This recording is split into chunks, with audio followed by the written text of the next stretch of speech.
Ini dapat, ini dia cowok baik, cowok Belgia yang baik. Mau dia menyapu.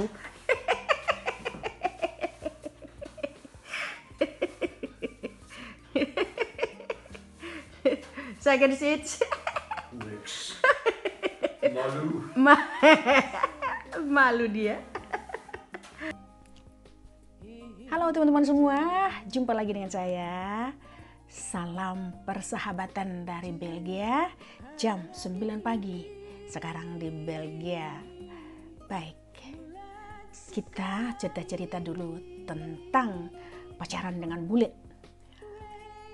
Mencari jodoh dengan bule via online oke-oke saja, dan itulah sekarang ini yang bisa menyatukan antara timur dan barat ya, dengan via online, Instagram atau Facebook, semualah yang ada bisa digunakan untuk mencari jodoh. Tetapi ingat, Anda harus jeli dan waspada. Nah, kali ini ada cerita tentang seorang cewek negara Filipina ya, tentang cewek Filipina yang dia dapat pacar dengan orang Belgia. Nah, dia bukan teman tapi kenal aja gitu ya, kenal. Tapi cowoknya saya memang kenal dengan cowoknya karena dia itu tinggal tidak jauh dari desa kami, namanya desa Lanaken. Kami tinggal di Sutendal, dia di Lanaken, dan dia sering datang ke kafe kami. Kita punya kafe itu dulu. Nah, oke, pendek cerita, mereka pacaran via online. Cowoknya ganteng banget loh, ganteng banget cowoknya.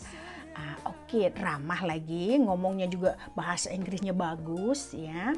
Oke, pendek cerita, dia mengundang si cewek itu yang buruh Filipina datang ke Belgia. Nah, ya mereka bareng-bareng datang ke tempat saya, ke kafe kita, minum kopi ya. Dan saya bilang, kamu punya pacar cantik, dia dari mana? Nah, cerita-cerita bagaimana bisa ketemu. Kami itu kenalan di internet, di Facebook katanya begitu. Oh wow. Oke. Nah, pendek cerita, laki-laki itu sangat senang, kayaknya bahagia banget, dan si cewek juga kelihatannya bahagia banget. Tidak begitu banyak cerita yang negatif, pokoknya yang bagus-bagus lah ceritanya buat saya. Nah, oke. Setelah itu kita janjian, yuk bareng-bareng kita minum kopi katanya gitu ya. Nah, kami pun datang menemui mereka di suatu kafe di Lanaken, di tempat mereka ya, dekat rumah mereka, tidak ke rumah. Ya, kita cerita-cerita di situ ya, memang ya kelihatannya mesra, bagus, baik, atau memang ada sesuatu yang saya tidak tahu, tetapi memang kalau kita ketemu kelihatannya baik-baik saja semua. Nah, oke. Setelah itu si cewek itu mengundang saya untuk ketemuan, tetapi berdua aja ya. Oke, saya bilang. Nah, saya datang ke sana. Jadi kita minum di sebuah kafe dan dia mulai cerita. Saya tanyain, bagaimana kabarmu, bagaimana tinggal di Belgia, senang tinggal di Belgia. Nah, tiba-tiba dia terdiam gitu. Nah, jadi setelah dia terdiam, mulai dia cerita. Saya tidak tahu kalau dia kalau dia memang ada penyakitnya dan duduk di kursi roda, katanya begitu. Loh, kok bisa begitu? Apakah laki-lakinya tidak cerita? Saya bilang, tidak, dia tidak mengatakan itu. Dan semuanya menceritakan yang baik-baik saja. Kalau tentang dia duduk di kursi roda dan ada penyakitnya, dia tidak mengasih tahu katanya. Cowok ini memang masih muda, masih cocok lah umur orang itu, sekitar 40-an waktu itu. Nah, jadi dia ceritanya semakin lama semakin menangis. Wow. Nah, dia bilang sama saya waktu dijemput di airport di Brussels, dia cowok ini satu dengan adiknya, taulah yang satu keluarga pasti ganteng-beganteng gitu ya. Nah si cewek buruh Filipina ini kirain adiknya itu yang pacarnya, mirip-mirip dikit loh ya gitu ya. Nah, dia senanglah dia ketemu di airport karena ada cowok berdiri dan ada juga cowok yang duduk di kursi roda. Ternyata pacarnya yang duduk di kursi roda, sehingga dia kaget setengah mampus dan kecewa, pengen balik hari itu juga ke Filipina. Pengen balik, tetapi ya bagaimana? Tidak mungkin ya, tidak punya ini tiket ya, harus ya pokoknya dia kecewa banget. Tetapi diikutinya sampai ke rumah cowok itu, diantarin sama adiknya yang ganteng juga. Ya, nah jadi dia sangat kecewa. Dia bilang begini, kalau saya tahu dia begitu, saya tidak akan datang katanya. Nah ini hati-hati juga ya, harus kalaupun Anda chatting ya, kalaupun wajahnya ganteng, minta fotonya full deh. Maksudnya seluruh tubuhnya, supaya ada bukti kalau memang dia sehat. Maaf, katanya cinta tidak memandang wajah atau tidak memandang tubuh ya, tetapi janganlah hipokrit. Kita ini jangan hipokrit, kita juga pengen cowok yang sehat ya, yang sehat dan masih lengkap begitu. Nah, mungkin orang mengatakan cinta, kalau kita cinta bagaimanapun itu tidak semua begitu. Maaf, jangan hipokrit. Nah oke. Nah setelah itu dia diajak ke rumahnya, dibawa ke rumahnya karena visumnya itu untuk 3 bulan ya. Surat izin dia tinggal di Belgia untuk 3 bulan. Jadi ya diikutin aja. Maklumlah kita orang Asia kan tidak langsung menunjukkan apa yang ada di dalam hati kita. Kita masih coba untuk senyum ya. Oke. Sampai di rumah ya, taulah yang namanya invalid ya, tidak bisa apa-apa ya. Dia juga kaget apa yang ada di rumah ya, berantakan semua ya. Memang ada itu untuk membersihkan, bisa itu datang dari firma untuk membersihkan ya, tetapi itu kadang hanya 1 kali seminggu atau 2 kali seminggu. Nah selebihnya itu harus si cowok ini yang ngerjain, tetapi dia tidak bisa karena dia duduk di roll stool. Jadi nah kekecewaan cewek ini sangat menjadi-jadi. Maklumlah kita yang di kampung ya, kebanyakan kita adalah orang miskin, jadi pengen mengubah nasib untuk menikah dengan bule ya, karena memang ya iming-iming atau memang menikah dengan bule itu ya berkecukupan. Benar, itu adalah benar ya, tetapi tidak semua. Oke. Jadi dia datang ke rumahnya semua berantakan. Menurut cerita dia ya. Nah dia langsung bekerja di sapunya ya. Sekali lagi orang wanita Asia itu kita orangnya sangat baik ya. Disapuin semua, diberesin semua, diberesin. Karena mungkin si cowok itu juga stres ya. Stres, bagaimana tanggapan si cewek itu nanti karena saya tidak memberitahu bahwa saya itu invalid. Mungkin stres juga, jadi semua berantakan. Nah dia beresin itu, diberesin. Nah setelah itu, nah dia juga si cewek ini mengatakan sama saya, ternyata dia tidak kerja. Si cowok ini ya terpaksa lah karena memang dia accident kecelakaan itu. Jadi memang kalau kecelakaan dimanapun dia selalu dapat tunjangan dari pemerintah ya, tetapi ya kita tahulah yang namanya tunjangan itu semua tidak cukup kalau memang belum ada itu tabungannya dulu. Oke. Jadi ya begitulah, dia mencoba menikmati.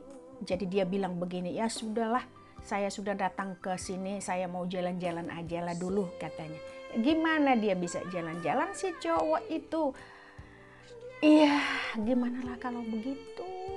yang palingan bisa jalan-jalan cuma seputar tempatnya itu ya. Si cowok itu memang ada mobil, tetapi ya mobil yang untuk invalid kan, tidak sebebas seperti cowok yang biasa gitu, yang sehat gitu ya. Nah, jadi ya dia jalan, dia minta saya, ayo bawa dulu saya entah shopping kemana segitu ya, sehingga saya bawa dia ke Belanda karena tinggal di perbatasan Belanda. Jadi kita bisa pergi ke Belanda untuk shopping, untuk beli Indomie, untuk makanan Filipina juga yang Asia. Nah kami pergi ke sana, ke bawah lah dulu dia jalan-jalan di sekitar Maastricht. Maastricht kotanya bagus emang Belanda. Nah saya bawa dia jalan-jalan, kasihan yang namanya dari kampungnya sudah datang ke negara maju, tetapi dia tidak bisa menikmati hayalan itu karena memang jauh dari yang sebenarnya. Nah itu visum dia memang 3 bulan, tetapi dia memperpendek visumnya hanya 1 bulan saja, ya 1 bulan saja karena dia tidak sanggup melihat keadaan si cowok itu, ya. Itulah, tidak selamanya cinta itu bisa merubah segalanya, tidak bisa karena memang itu, ya. Dia wanita cantik.